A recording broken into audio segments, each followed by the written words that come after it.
Assalamualaikum warahmatullahi wabarakatuh. Pada video ini dibahas tentang hukum bilangan besar dan teorema limit pusat yang banyak digunakan di statistika. Pada pertemuan sebelumnya dibahas tentang konvergensi dari sekuens berubah acak. Apakah sekuensnya itu konvergen dalam sebaran atau dalam peluang? Sedangkan pada hukum bilangan besar dan teorema limit pusat, ini intinya ingin melihat rataan dari sekuensnya.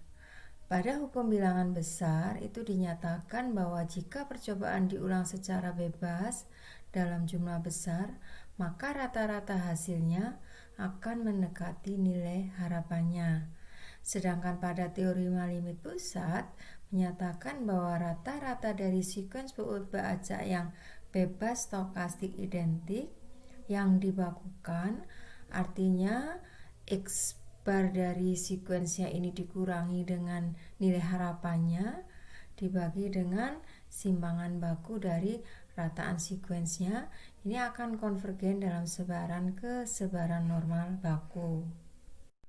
Sebelum kita bahas tentang hukum bilangan besar, berikut dibahas tentang pertidaksamaan Chebyshev. Jadi Chebyshev ini ahli statistika Rusia mengembangkan suatu pertidaksamaan yang akan digunakan untuk membuktikan hukum bilangan besar. Adapun inti dari teorema pertidaksamaan Chebyshev yaitu misalkan berubah acak X mempunyai nilai tengah mu yang nilainya berhingga dan ragam juga berhingga, dan misalkan epsilon ini suatu bilangan yang lebih besar 0, artinya dia merupakan bilangan nyata yang positif, maka peluang dari simpangan mutlak X terhadap mu-nya lebih besar dari suatu nilai epsilon. Nilai peluangnya ini akan lebih kecil atau sama dengan dari ragam X dibagi dengan epsilon pangkat 2. Di sini tidak disajikan pembuktiannya. Pembuktian lengkap bisa dilihat di e-book tentang teori statistika. Hukum bilangan besar lemah atau weak low large number. Ada dua versi utama dari hukum bilangan besar, yaitu hukum bilangan besar lemah dan hukum bilangan besar yang kuat. Perbedaan terletak pada bagian teoritisnya. Pada hukum bilangan besar lemah, pembuktiannya menggunakan konvergensi dalam peluang, sedangkan untuk hukum bilangan besar yang kuat, pembuktiannya menggunakan konvergensi hampir pasti. Hukum bilangan besar pertama kali dibuktikan oleh ahli matematika Swiss Jacob Bernoulli, yang juga merupakan penemu dari sebaran Bernoulli, di bagian keempat karyanya Ars Conjecture yang diterbitkan tahun 1713. Bukti Bernoulli ini jauh lebih sulit daripada bukti yang saat ini menggunakan pertidaksamaan Chebyshev. Adapun teorema hukum bilangan besar lemah yaitu misalkan diketahui X1 sampai Xn merupakan berubah acak yang bebas stokastik dengan nilai harapan dan ragam yang berhingga, maka di sini Yn yang merupakan jumlahan dari X1 sampai Xn, maka untuk setiap epsilon lebih besar 0, limit dari peluang harga mutlak Yn per N atau rataan dari berubah acak X1 sampai Xn dikurangi mu lebih besar epsilon, peluangnya ini bernilai 0, atau ekivalen bahwa limit dari peluang dari harga mutlak simpangan Yn per N terhadap mu-nya lebih kecil epsilon sama dengan 1. Pembuktiannya ini menggunakan teorema Chebyshev dan sangat sederhana pembuktiannya. Berikut ilustrasi untuk hukum bilangan besar. Perhatikan pada gambar di bawah yang menyajikan tentang hasil dari suatu percobaan pelemparan sekeping uang pada beberapa ulangan atau trial dengan peluang sisi H sebesar 0,5. Pada gambar disajikan peluang dari harga mutlak YN per N dikurangi mu lebih kecil 0,05 atau sama saja dengan peluang bahwa YN per N berada di antara nilai 0,45 sampai 0,55 untuk beberapa N. Garis dengan warna ujungnya berwarna merah itu merupakan peluang dari YN per N di antara 0,45 sampai 0,55. Pada gambar terlihat dengan semakin besar N, peluang dari YN per N di antara 0,45 sampai 0,55 semakin besar. Dan ini menunjukkan bahwa hukum bilangan besar bahwa rataan dari ulangan, rataan dari trial X1 sampai Xn itu akan mendekati nilai yang sebenarnya yaitu 0,5 dengan peluang yang semakin besar. Berikut ilustrasi kedua untuk hukum bilangan besar. Misalkan diketahui X1 sampai Xn menyebar bernoulli dengan P 0,3 untuk X sama dengan 1 dan 0,7 untuk X sama dengan 0. Maka nilai harapan dari XI adalah 0,3 dan ragam dari XI adalah 0,3 kali 0,7 sama dengan 0,21. Jika dimisalkan AN yaitu sama dengan YN per N yang merupakan rataan dari X1 sampai Xn, maka nilai harapan dari AN sama dengan mu-nya yaitu mu dari XI yaitu 0,3 dan ragam dari AN merupakan ragam dari YN per N kuadrat sama dengan 0,21 per N. Dengan menggunakan pertidaksamaan Jevisev dan dengan memisahkan epsilon sama dengan 0,1, maka diperoleh bahwa peluang dari simpangan mutlak AN dikurangi P-nya lebih besar epsilon 0,1, nilainya akan lebih kecil sama dengan ragam dari AN yaitu 0,21 per N dibagi lagi dengan epsilon pangkat 2 atau sama dengan 21 per N. Misalkan dimasukkan N-nya 100, maka peluang dari simpangan mutlak A100 dikurangi 0,3 lebih besar 0,1, nilainya akan lebih kecil sama dengan 0,21. Atau dapat juga dinyatakan bahwa peluang bahwa A100 di antara 0,2 sampai 0,4 itu lebih besar 0,79. Kemudian kalau N-nya 1000, maka peluang dari simpangan mutlak A1000 dikurangi 0,3 lebih besar 0,1, nilainya akan lebih kecil sama dengan 0,021. Atau dapat dinyatakan bahwa peluang A1000 di antara 0,2 sampai 0,4 nilainya lebih besar 0,979. Sedangkan kalau dihitung nilai aktualnya, peluang dari A100 di antara 0,2 sampai 0,4 itu sekitar 0,9625 dan nilai ini lebih besar dari perkiraan Jevisev yaitu 0,79. Demikian juga untuk yang A1000, peluangnya di antara 0,2 sampai 0,4 itu sudah mendekati 1, sudah lebih besar dari perkiraan Jevisev 0,979. Jadi di sini terlihat bahwa dengan semakin besarnya N, maka peluang dari simpangan mutlak AN dikurangi 0,3 lebih besar dari epsilon, nilainya akan lebih kecil. Atau sebaliknya, peluang dari simpangan mutlak AN dikurangi P lebih kecil epsilon, peluangnya akan semakin besar. Berikut ilustrasi hukum bilangan besar untuk pembajak kontinu. Misalkan N bilangan acak diambil dari selang 0 sampai 1 dengan sebaran seragam, maka nilai harapan dan ragam XI yaitu sama dengan mu-nya sama dengan A plus B per 2 atau sama dengan setengah, dan ragamnya sama dengan B kuadrat min A kuadrat per 12 atau sama dengan 1 per 12. Sehingga nilai harapan JN per N dengan JN adalah jumlahan dari XI, definisinya sama dengan slide sebelumnya. Maka nilai harapan dari JN per N sama dengan setengah, dan ragam dari JN per N sama dengan 1 per 12 dibagi lagi dengan N.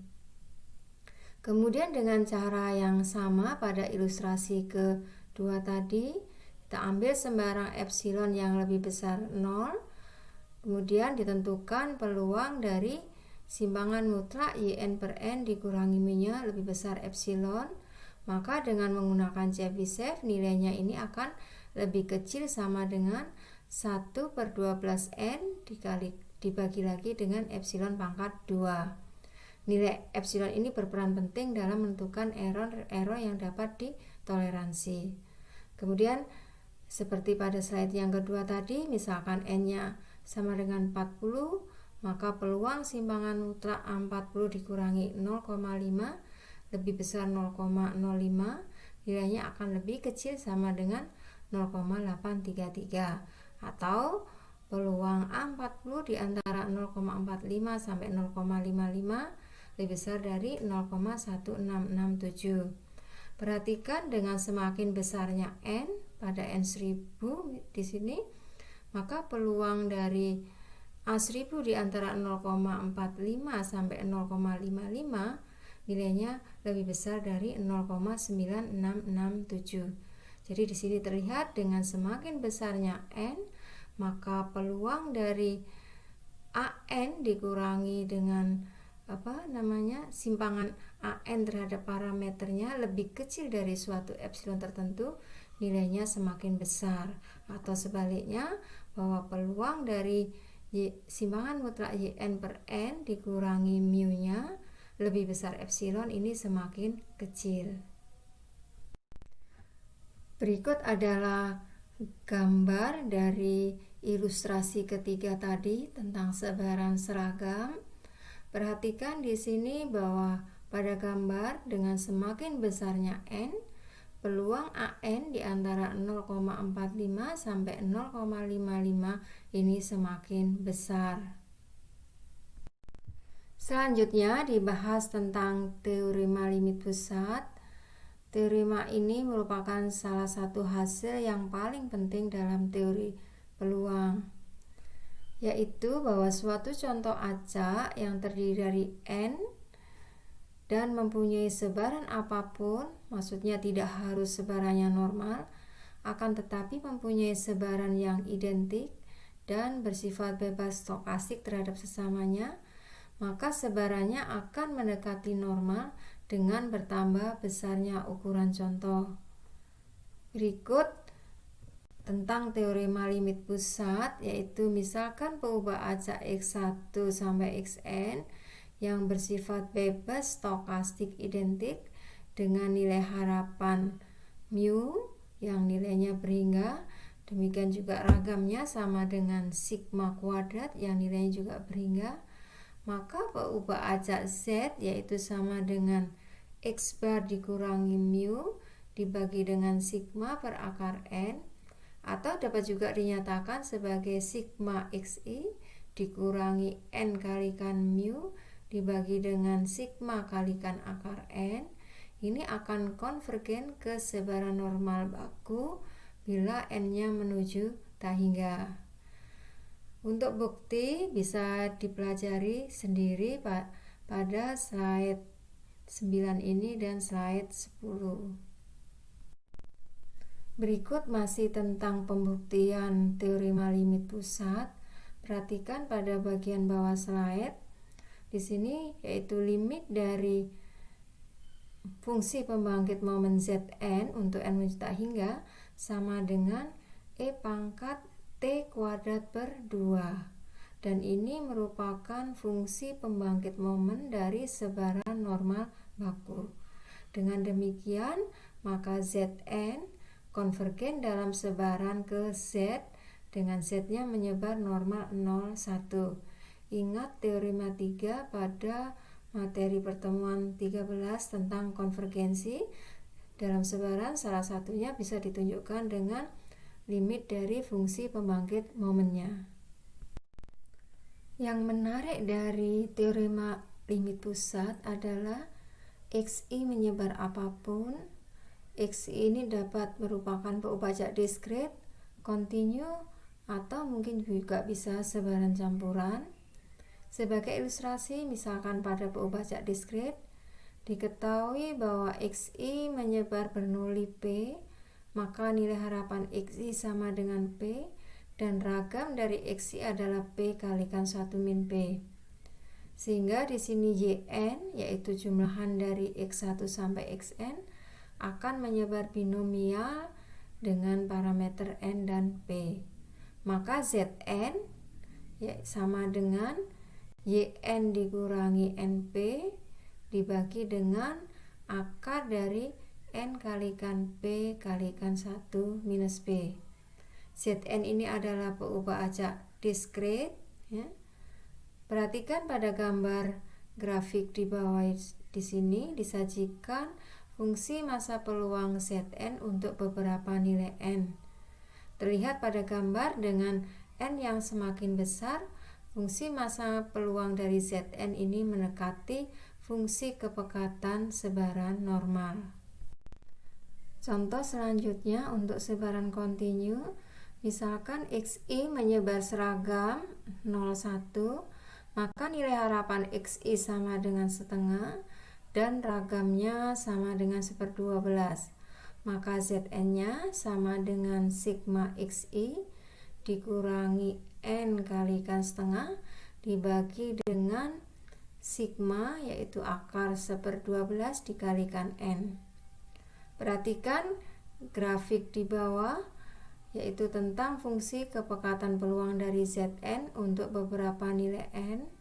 Terlihat di sini dengan N yang bertambah besar, FKP dari Zn juga mendekati FKP dari sebaran normal. Ringkasan cara menerapkan teorema limit pusat. Pertama, nyatakan peubah acak yang menjadi perhatian, misalkan di sini dinyatakan sebagai Y, yang merupakan jumlah dari N peubah acak yang bebas stokastik identik Xi, yaitu Y sama dengan X1 ditambah X2 ditambah dan seterusnya sampai Xn. Kemudian tentukan nilai harapan Y dan ragam dari Y, yaitu nilai harapan Y-nya sama dengan N dikalikan mu dan ragam Y sama dengan N dikali sigma kuadrat. Kemudian gunakan teorema limit pusat, yaitu Y dikurangi nilai harapan Y dibagi dengan akar dari ragam Y, atau sama dengan Y dikurangi N mu dibagi dengan sigma akar N. Ini dapat dihampiri dengan sebaran normal baku, sehingga dalam menentukan peluang Y di antara nilai Y1 sampai Y2 ini dapat menggunakan hampiran sebaran normal baku, yaitu bahwa peluang Y di antara Y1 sampai Y2 sama dengan peluang Z di antara nilai Y1 dikurangi N mu dibagi sigma akar N sampai Y2 dikurangi N mu per sigma akar N. Kemudian untuk menghitung peluangnya dapat menggunakan tabel fungsi sebaran normal baku.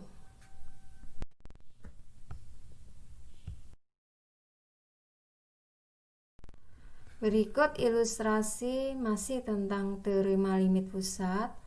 Misalkan dalam suatu sistem komunikasi, satu paket datanya ini terdiri dari 1000 bit.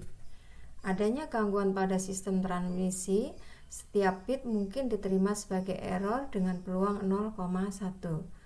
Misalkan error pada bit ini bersifat bebas, tentukan peluang terdapat lebih dari 120 error dalam satu paket data. Misalkan di sini Xi menyatakan peubah indikator untuk bit ke I dalam satu paket data. Nilai X ini bernilai 1 jika bit ke I-nya ini diterima sebagai error, dan 0 untuk bit yang tidak error. Kemudian diketahui bahwa X ini bersifat bebas stokastik dan identik, dan X ini menyebar Bernoulli dengan peluang errornya sama dengan 0,1. Misalkan Y menyatakan total error dalam satu paket data, yaitu Y sama dengan X1 plus X2 sampai Xn. Di sini N-nya sebanyak 1000. Karena X ini menyebar Bernoulli dengan P 0,1, maka nilai harapannya sama dengan 0,1 dan ragamnya sama dengan P kalikan 1 min P, yaitu sama dengan 0,09. Maka dengan menerapkan teorema limit pusat, dapat dihitung peluang Y lebih besar 120. Ini dapat dihampiri dengan sebaran normal, yaitu sama dengan 1 dikurangi peluang Z lebih kecil 20 per akar 90, dan nilainya sama dengan 0,0175. Berikut ilustrasi masih untuk teorema limit pusat. Misalkan dalam suatu pesawat terdapat 100 orang laki-laki. Misalkan XI menyatakan berat badan dalam pound dari laki-laki ke I dalam pesawat tersebut. Misalkan lagi XI ini bersifat bebas stokastik identik dengan nilai harapan XI sama dengan 170 pound dan simpangan bakunya 30 pound. Yang jadi pertanyaan adalah tentukan peluang dari total berat badan laki-laki dalam pesawat tersebut lebih dari 18.000 pound. Misalkan di sini W menyatakan total bobot dari 100 orang laki-laki, yaitu W sama dengan X1 plus X2 sampai X100, maka nilai harapan W sama dengan N kali mu sama dengan 17.000, ragam dari W sama dengan N kalikan ragam XI sama dengan 90.000, sehingga sigmanya sama dengan 300.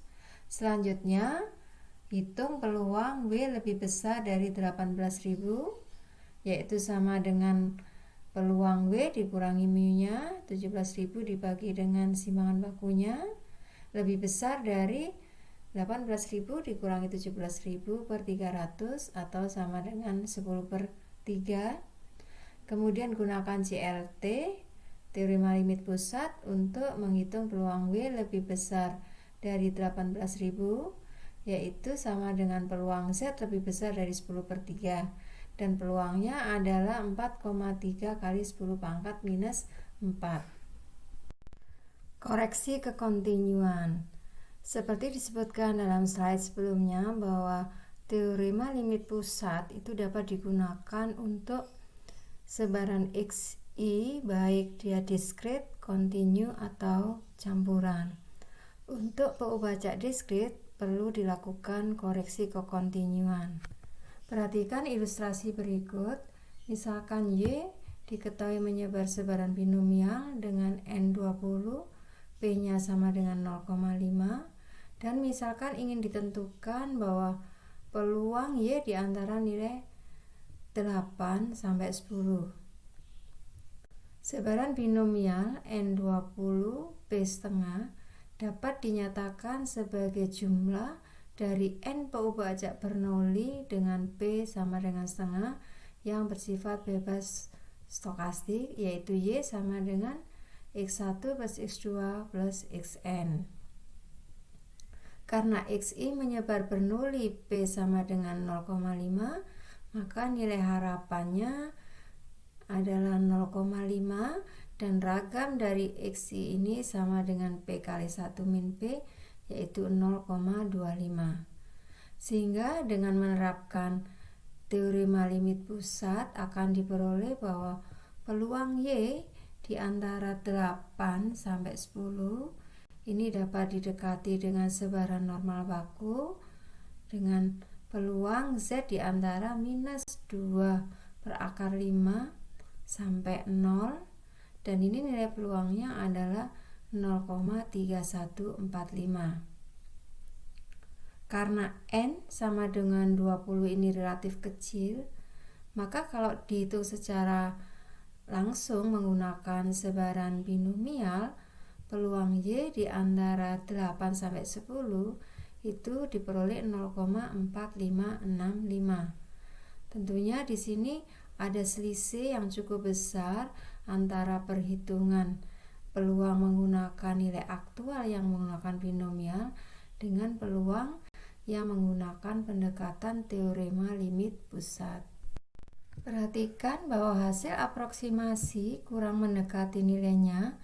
Hal ini karena Y merupakan peubah acak diskrit dan pendekatannya menggunakan sebaran kontinu untuk menghitung peluang Y di antara 8 sampai 10. Berikut salah satu cara yang menghasilkan hampiran lebih baik dengan menambahkan faktor koreksi. Karena Y hanya mempunyai nilai bulat, yaitu peubah acak diskrit, maka dapat dinyatakan bahwa peluang Y di antara 8 sampai 10 ini dilakukan koreksi agar mempunyai bentuk Y ini mempunyai kontinu, maka ini dapat dinyatakan sebagai peluang Y di antara 7,5 sampai 10,5. Nah, peluangnya ini nilainya 0,4567. Nah, nilai peluang dengan menambahkan faktor koreksi ini mendekati nilai aktual dengan perhitungan menggunakan sebaran binomial.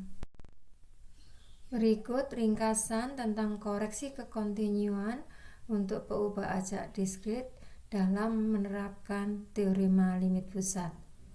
Misalkan peubah acak diskritnya adalah X1 sampai Xn yang bersifat bebas stokastik identik, dan misalkan Y sama dengan X1 plus X2 plus Xn. Misalkan ingin dicari peluang A, yaitu peluang Y di antara nilai L dan U menggunakan teorema limit pusat, dengan L dan U merupakan bilangan bulat. Karena Y hanya mempunyai nilai bulat, maka dapat dinyatakan peluang A itu sama dengan peluang Y di antara L sampai U sama dengan peluang Y di antara L minus setengah sampai U plus setengah. Selanjutnya perhitungan peluang A dapat menggunakan teorema limit pusat. Berikut ilustrasi penerapan koreksi kekontinuan pada teorema limit pusat. Misalkan diketahui peubah acak diskrit X1 sampai X25 yang bersifat bebas stokastik identik dengan fungsi massa peluangnya, yaitu peluang X sama dengan K sama dengan 0,6 jika K sama dengan 1, 0,4 jika K sama dengan minus 1, dan 0 untuk lainnya. Misalkan Y merupakan jumlahan X1 sampai X25, dengan menggunakan teorema limit pusat dan faktor koreksi, tentukan peluang Y di antara nilai 4 sampai 6. Pertama, dihitung dulu nilai harapan dari XI, yaitu sama dengan 1/5. Kemudian ragam dari XI diperoleh 24/25. Sehingga nilai harapan Y sama dengan N dikalikan nilai harapan XI sama dengan 5, dan ragam Y sama dengan N-nya, yaitu 25 dikalikan dengan ragam dari XI 24/25, maka hasilnya 24, sehingga sigmanya sama dengan 2/6. Selanjutnya gunakan teorema limit pusat untuk menentukan peluang Y di antara 4 sampai 6.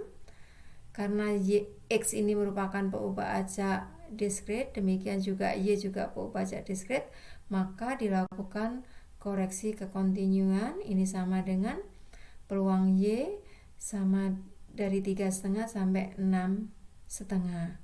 Kemudian terapkan dengan mentransformasi Y ke Z, ke baku ya, normal baku. Maka di sini diperoleh peluang Z di antara minus 0,3062 sampai 0,3062, dan ini diperoleh peluangnya 0,2405. Berikut ilustrasi lainnya masih tentang koreksi kekontinuan pada teorema limit pusat. Misalkan Sarah mengundang 64 tamu pada acara syukuran, sehingga harus membuat kue muffin untuk tamunya. Diketahui bahwa tamu akan makan kue muffinnya ini sebanyak 0, 1 atau 2 dengan peluang masing-masing 1/4, setengah, dan 1/4. Misalkan diasumsikan bahwa banyak kue yang dimakan tamu ini bersifat bebas antar tamu. Tentukan berapa banyak kue yang harus dibuat Sarah agar yakin dengan peluang 95% tidak akan kekurangan kue untuk tamunya. Di sini XI adalah menyatakan banyaknya kue yang dimakan oleh tamu ke I, dan misalkan totalnya sama dengan X1 plus X2 sampai X64, maka ingin ditentukan peluang Y lebih kecil sama dengan Y lebih besar sama dengan 0,95. Yang akan dicari ini adalah nilai Y. Nilai harapan XI itu bisa dihitung di sini. Nilainya sama dengan 1.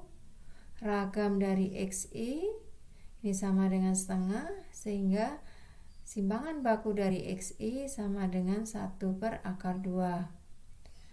Maka nilai harapan dari Y N kali nilai harapan XI ini sama dengan 64, dan ragam dari Y adalah N dikalikan ragam dari XI sama dengan 32, sehingga simpangan baku dari Y sama dengan 4/2. Selanjutnya terapkan teorema limit pusat untuk menghitung peluang Y lebih kecil sama dengan Y kecil. Kemudian masukkan nilainya dan jadikan bentuk ke normal baku. Maka ini diperoleh peluang Z lebih kecil dari Y minus 64/4/2. Ya. Kemudian selanjutnya lihat tabel normal untuk menentukan nilai dari Z yang mempunyai peluang 0,95. Nah, di sini diperoleh dari tabel bahwa peluang Z lebih kecil sama dengan Z nilainya 0,95 itu adalah 1,6449. Samakan nilai Y minus 64/4/2 ini dengan 1,6449, dan ini diperoleh Y sama dengan 73,3. Sehingga Sarah sebaiknya membuat kue sebanyak 74 agar tidak kekurangan kue untuk para tamunya. Berikut beberapa soal latihan yang terkait dengan hukum bilangan besar dan teorema limit pusat. Selamat mengerjakan soal latihan. Selamat belajar dan berlatih. Semoga sukses. Saya akhiri dengan Assalamualaikum warahmatullahi wabarakatuh.